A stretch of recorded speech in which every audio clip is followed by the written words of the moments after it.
Guys, tonight we're stepping into a place so quiet, even the ghosts have forgotten it exists. An old train station abandoned somewhere in the year 1911, tucked far away from everything. You probably wouldn't last long here. Not because it's dangerous, but because boredom would get you before hunger ever could. So, before you get comfortable, take a moment to like the video and subscribe. But only if you genuinely enjoy what I do here. Drop a comment letting me know where you're watching from and what time it is over there. Now, dim the lights. Maybe turn on a fan for that soft background hum. And let's ease into tonight's journey together. You walk slowly along the gravel-covered track, dry leaves crunching beneath your feet.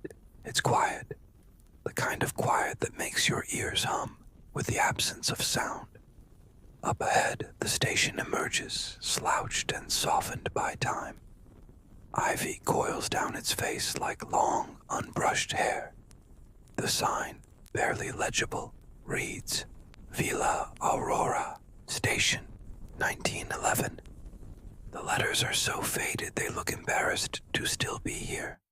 No trains, no scent of oil or metal, just the creaking breath of old wood and the rustle of wind through shattered glass.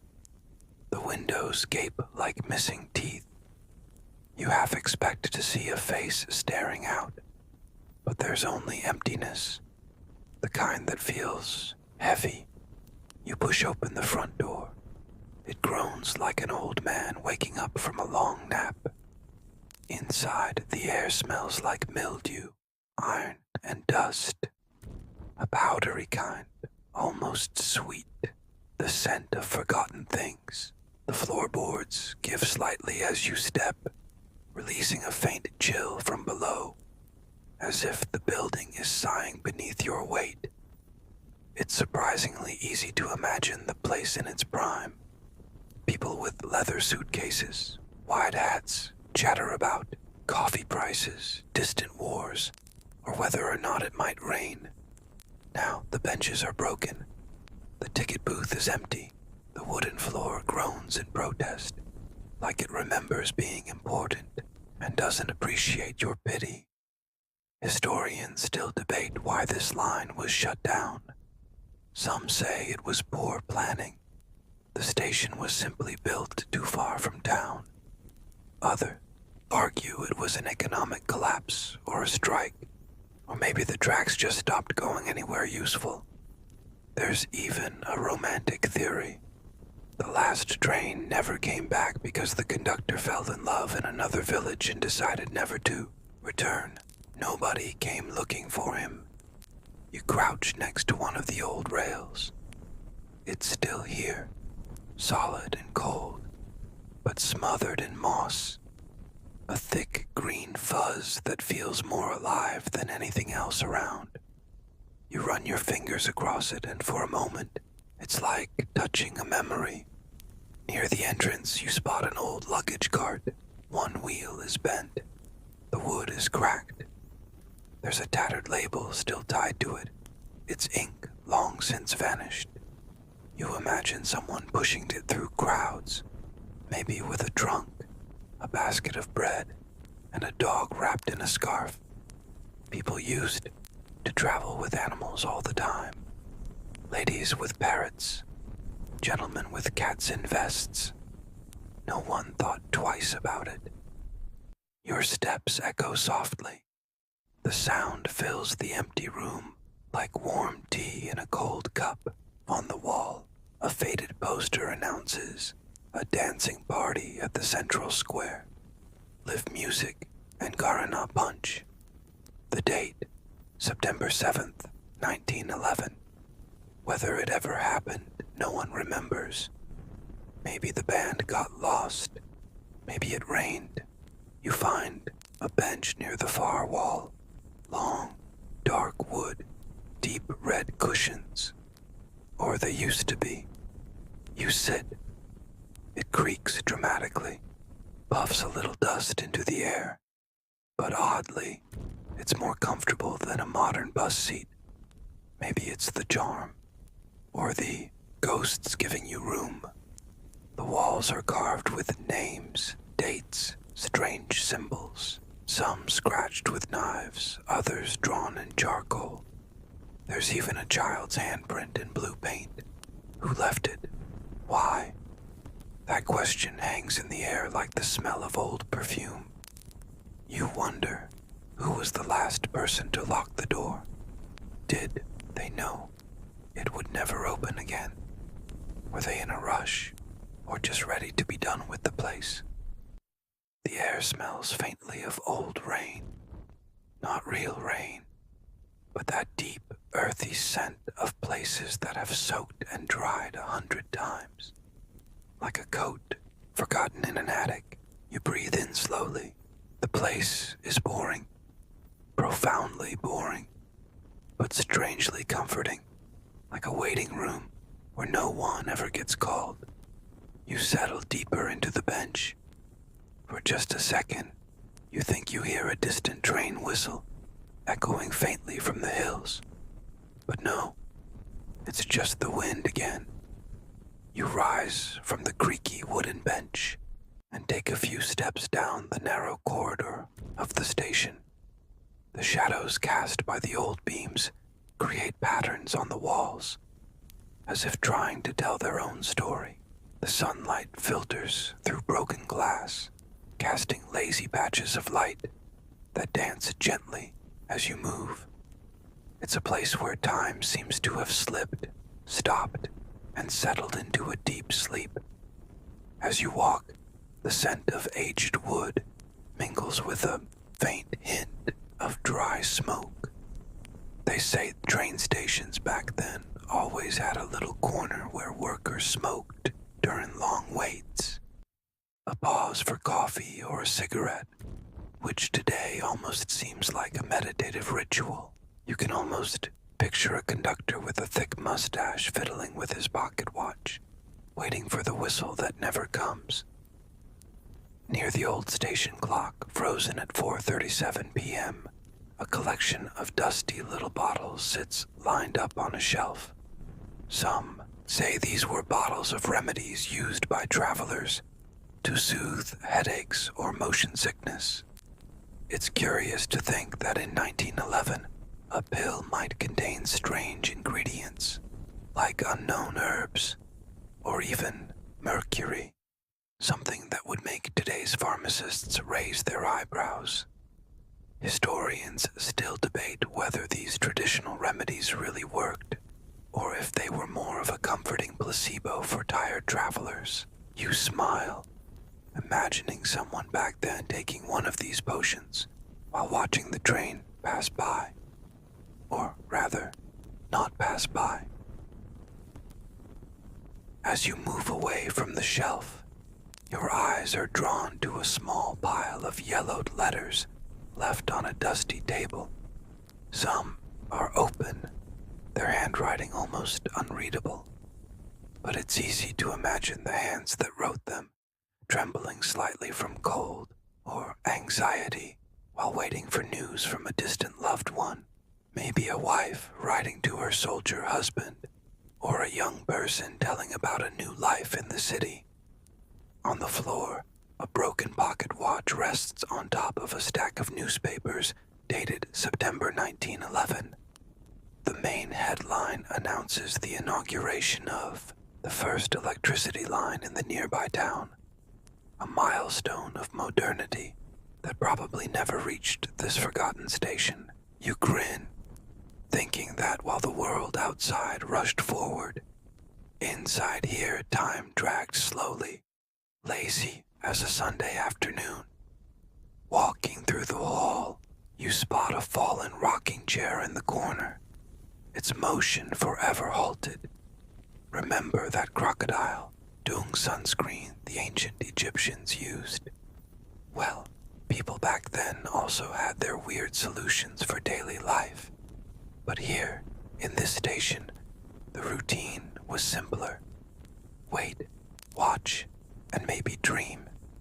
You sit in the fallen chair, gently rocking what remains of it, letting your body relax. The silence blends with the distant sound of leaves rustling and the soft hum of wind sneaking through cracks. It feels like everything is breathing with you in an almost meditative calm. You realize that despite the abandonment, the station is a small universe of untold stories. Every object, every crack in the wall, every trace of dust carries a fragment of the past, a secret kept by time. The sun begins to set, and the golden light flooding the station makes everything even more magical. You stand and walk to the platform. Outside, the horizon seems to stretch infinitely, inviting you into a peaceful dream. You wonder how many people have stood there, looking down the track for a train that never came. And then, as if the station is trying to say goodbye, a soft breeze lifts some leaves from the ground, scattering an almost inaudible whisper. You smile, comforted by the silence and calm of this place, the time forgot, but which now for a few hours is your refuge.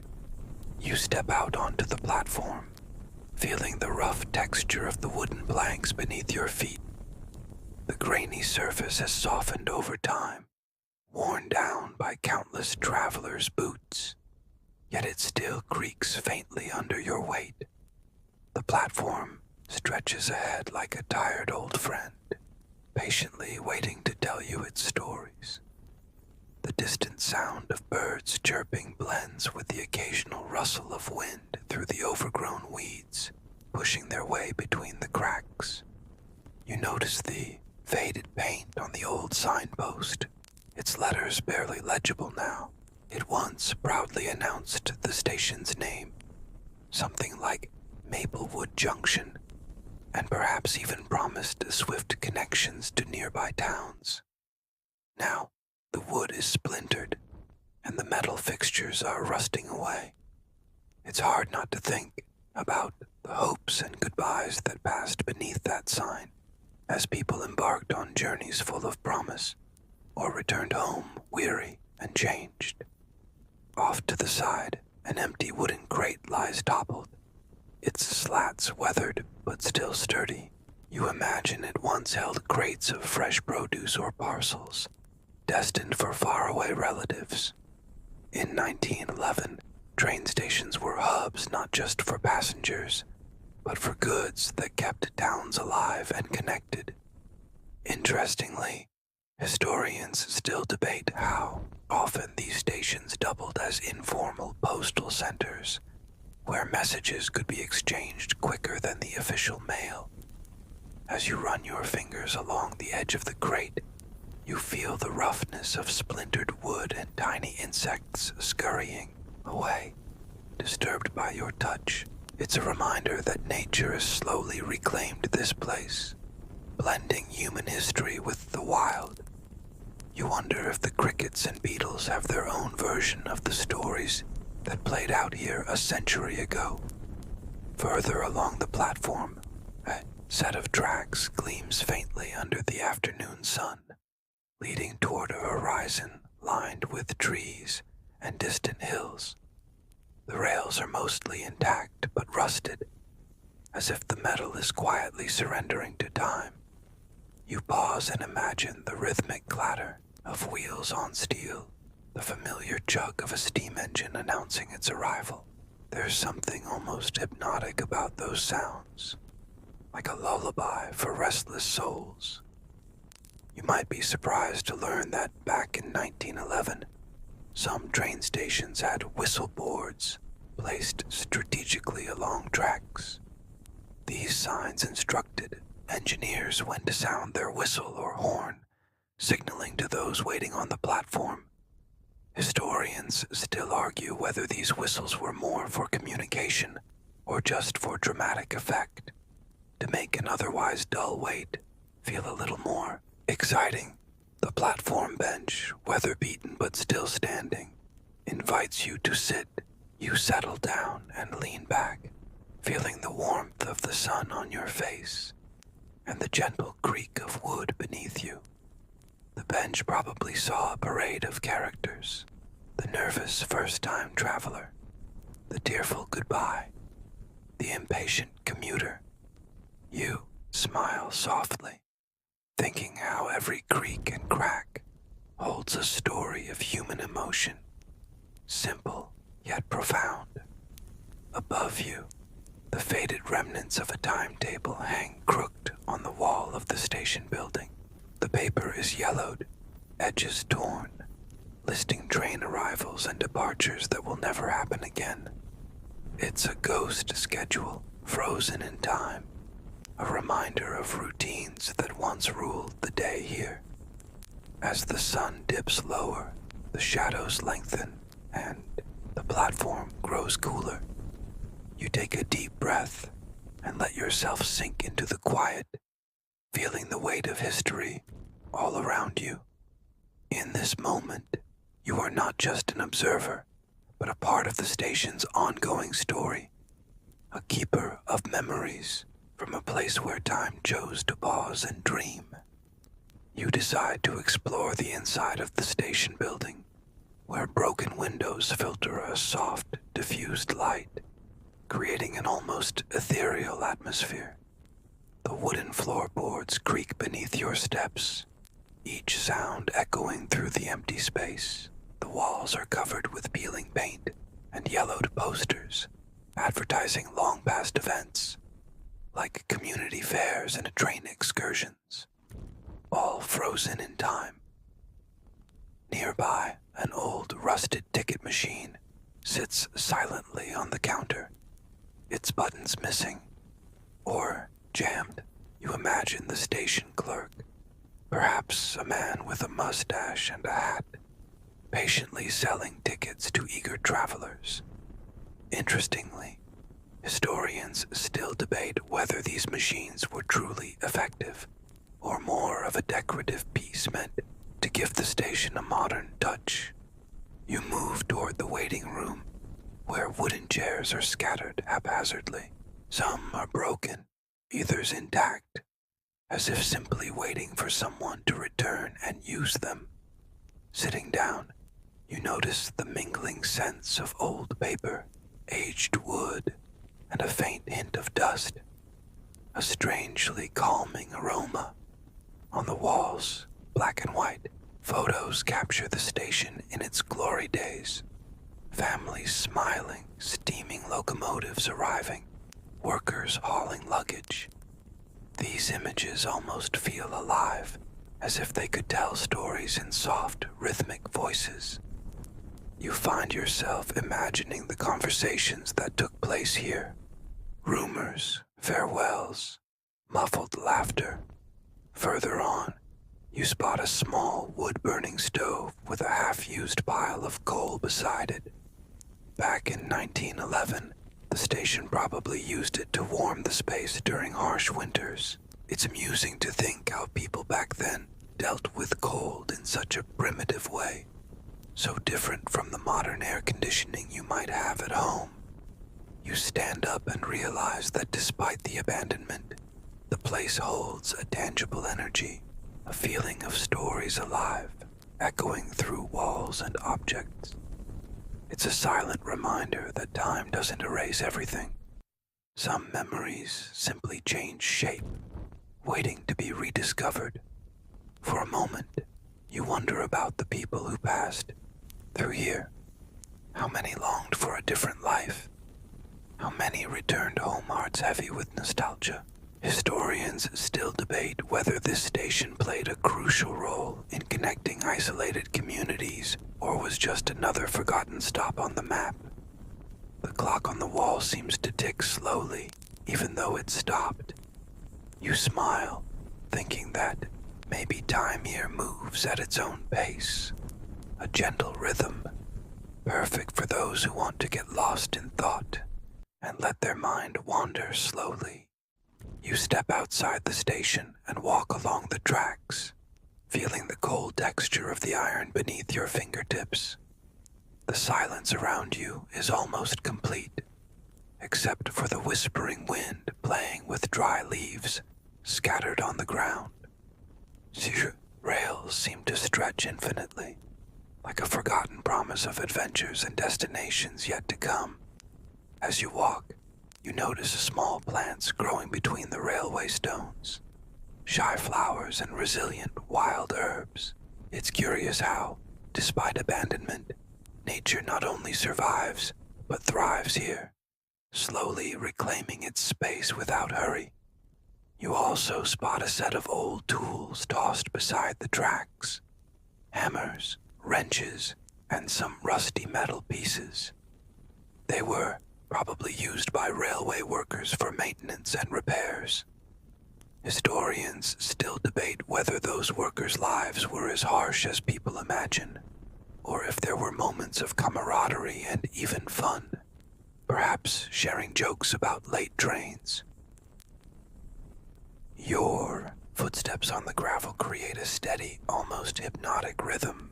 You start imagining stories of the people who passed through here: hurried travelers, merchants with their goods, curious children peeking at the locomotives.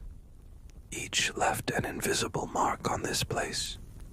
You recall a quirky fact: some stations back then had makeshift public telephones, allowing people to contact family before boarding. This was a rare and precious feature in 1911, long before home phones were common. Historians still discuss how widespread this was in smaller stations. Further ahead, you find an old train car parked off the main line, partially covered by a torn tarp. It's empty, but still holds the scent of aged wood and old leather.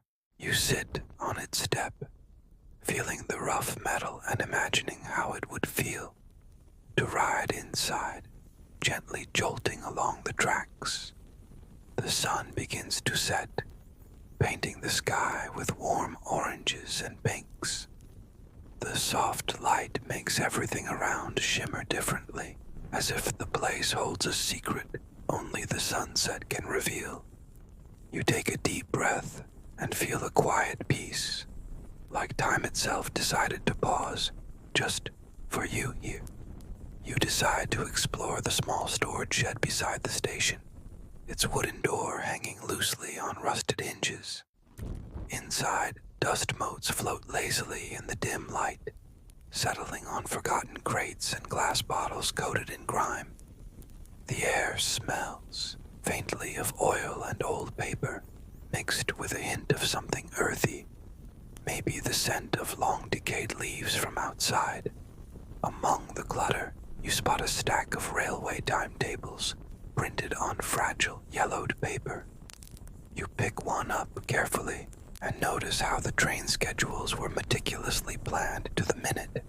Despite the many delays that undoubtedly occurred, historians still debate how much these timetables actually influenced the lives of rural travelers, or if they were mostly hopeful guesses. You run your fingers over a crate stamped with a logo for a company that supplied food and drink to trains, imagining how the passengers enjoyed simple snacks while watching the countryside blur past. The idea of a tiny dining car rocking gently as the train rattled along seems almost romantic, but you remember that most travelers were probably more focused on the journey than the menu. Nearby, you find an old lantern, its glass cracked but still intact. It must have been used to signal trains or light the way for workers during foggy mornings. The thought makes you smile, imagining someone balancing it carefully, trying not to spill oil while keeping an eye out for approaching locomotives. As you linger, you notice a small journal tucked behind some crates. The pages are fragile, the ink faded, but you catch glimpses of personal notes, perhaps a railway worker's diary. It's funny to think about how, over a century ago, someone wrote down their everyday thoughts here, hoping no one else would read them. You leave the shed, stepping back into the fading sunlight. The station, though empty and silent, still feels alive with stories waiting to be told. Soft whispers in the breeze, subtle reminders of lives once lived and moments shared on these forgotten platforms. You make your way back down and follow a narrow path that leads to a small garden behind the station, now overgrown, but still hinting at its former charm. Wild flowers peek through the tangled weeds, and the faint outline of flower beds suggests someone once took pride in cultivating this space.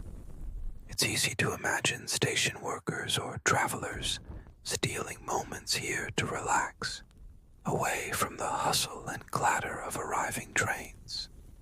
Near a rusted bench you find remnants of a birdhouse, empty now but surely once filled with chirping tenants. The garden smells faintly of earth and wild herbs, mixing with the crisp air, a calming scent that seems to slow time just a little. You pause and listen, a distant crow, the gentle rustle of leaves, and the faint hum of insects starting their evening chorus. You recall a little-known fact. In the early 1900s, railway stations often had gardens, not only for beauty but to grow herbs and vegetables, to supply the station kitchen or nearby towns. Historians still debate how common this practice was in rural stations, but it adds a wholesome, almost nostalgic layer to the scene. As the sun dips lower, casting warm shadows over the garden, you settle on the bench. The wood is rough and cracked, but you find it comforting, like an old friend welcoming you to rest. Here, you realize, time seems to stretch, slowed by the quiet and the soft memories lingering in the air. Your mind drifts to travelers who might have paused here, a mother soothing a child, a weary merchant contemplating his next destination, or a young couple sharing a shy goodbye. Each left a small trace, now woven into the garden's silent story. You rise from the bench and wander toward the platform's edge, where the wooden planks creak softly beneath your feet. The rails gleam faintly, still holding the promise of journeys long past. Here, you find scattered remnants, an old ticket stub, a forgotten glove, and a cracked pocket watch frozen at a certain hour, as if time itself stopped alongside the station. It's strange to think about how many people stood here, waiting and watching for their train to arrive. You imagine the excitement, the nervous anticipation, the casual conversations. Historians still discuss how railway travel transformed everyday life, shrinking distances and expanding horizons, even if delays and missed connections were all too common. You notice the faint scent of coal smoke lingering, a ghostly reminder of the steam engines that once thundered through this very spot. The rhythmic chug, chug, chug, the screech of brakes, and the hissing steam must have been overwhelming in their intensity. Far from the quiet stillness you experience now, you can almost hear a conductor's whistle echoing faintly in the distance. Leaning against a post, you reflect on how this station, abandoned as it is, remains a silent witness to countless goodbyes and reunions. The platform's worn wood beneath you feels like a heartbeat, slow and steady, holding stories that no one spoke aloud, but everyone felt deeply. As the light fades, you pull your coat tighter and prepare to move on, grateful for this quiet glimpse into a world that once thrived on movement and connection, now resting peacefully in stillness. You wander toward the opposite side of the station, where an old cafe, now in ruins, still holds traces of its bustling past. The broken windows let the wind play with scattered leaves across the worn wooden floor. Inside, crooked tables and Volunteers suggest that once travelers found a moment to pause here, maybe enjoying a warm cup to soothe their tired bodies. You imagine the smells that once filled this place: freshly brewed coffee, warm bread, and the faint scent of tobacco smoke. Historians still debate whether station cafes were more social hubs or simply quick stops for a snack. Probably a bit of both, with stories whispered in low voices and muffled laughter, all accompanied by the distant roar of trains. As you walk through, your eyes catch an old order ledger, a dusty book with notes as meticulous as the train schedules. You wonder who kept these records, and if the sound of the boiling kettle ever served as a comforting soundtrack for the workers. You feel the rough edge of a broken cup on the floor, and almost hear the soft conversations of patrons discussing journeys and city news. It's a strange, yet sweet sensation to be in a place where time seems frozen, patiently waiting for someone to awaken it with a new story. You wander toward the small waiting room, its walls faded and paint peeling, but still echoing the quiet anticipation that once filled the space. Wooden benches line the room, their surfaces worn smooth by countless travelers settling in for brief moments of rest. The faint creak of wood and distant echoes of footsteps create a soothing rhythm, almost like a heartbeat syncing with your own. You spot an old fireplace in the corner, cold and empty now, but you imagine how it must have crackled and warmed the room during harsh winters. Historians still debate how effective these fireplaces were in large stations, but they undoubtedly added a touch of comfort and humanity to otherwise cold waiting hours. A few tattered posters cling to the walls, advertising far-off destinations with charming illustrations, exotic cities and scenic landscapes you might never visit but can dream about while sitting here.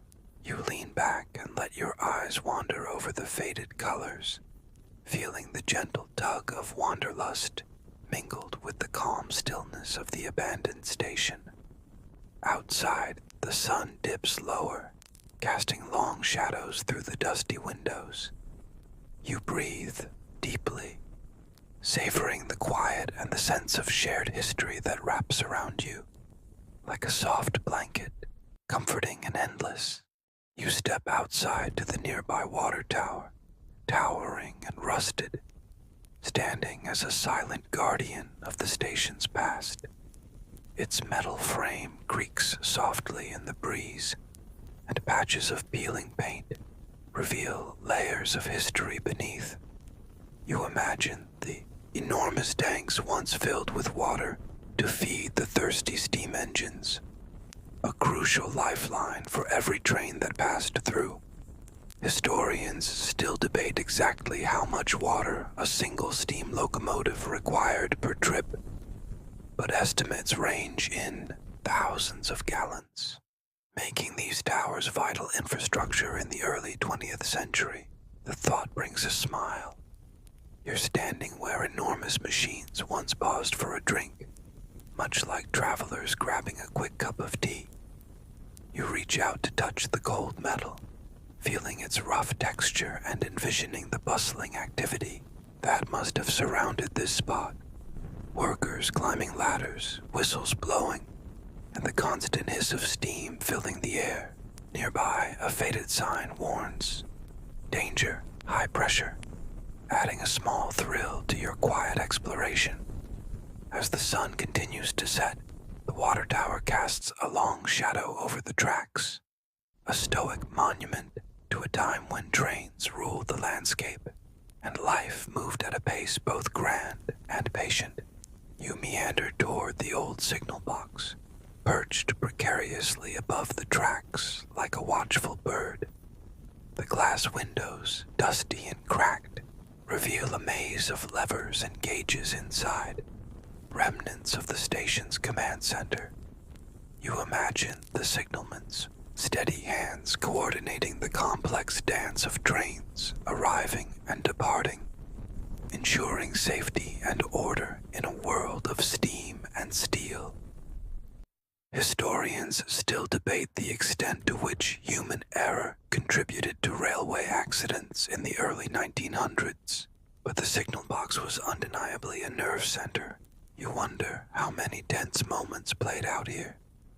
The signalman pulling levers and calling out instructions, his voice cutting through the noise of chugging engines and clanking wheels. You run your fingers over the wooden frame, feeling the cold glass beneath your palm.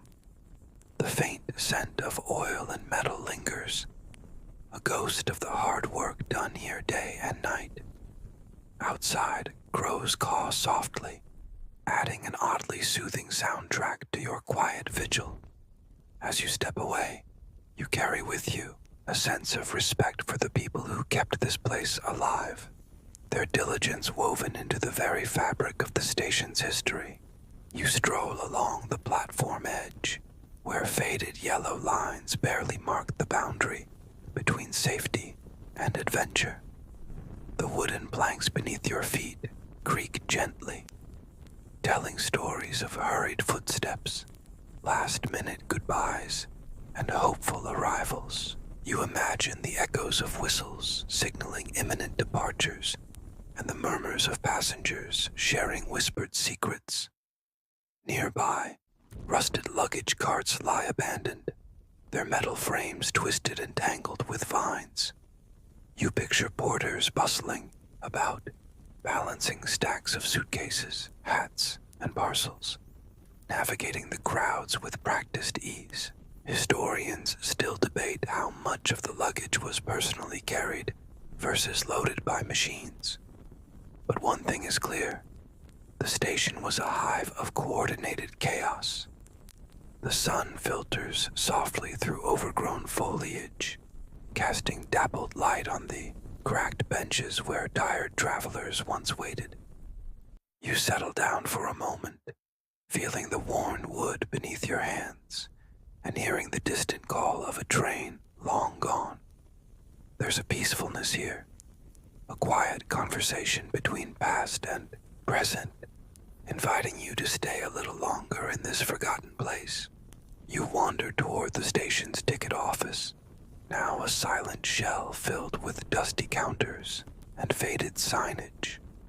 The worn ledger books lie open, their pages yellowed and ink faded, recording journeys both mundane and extraordinary.